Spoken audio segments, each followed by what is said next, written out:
ஒரு கவிஞனால ஒரு வார்த்தையில் ஒன்றும் இல்லை. யாரா இவன்? கும்பகர்ணன் யாரா இவன்?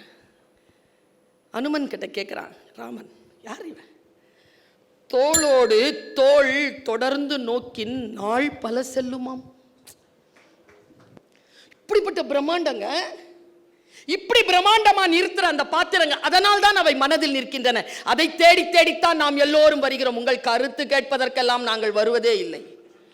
நீங்க பேசுனீங்களே, உங்க கருத்தெல்லாம் மனசை தூக்கிட்டு போகணும்னு நினைக்கிறீங்களா? நீங்க சொன்ன 2 ஜோக்கு ஞாபகம் இருக்கும், அவ்வளவுதான்.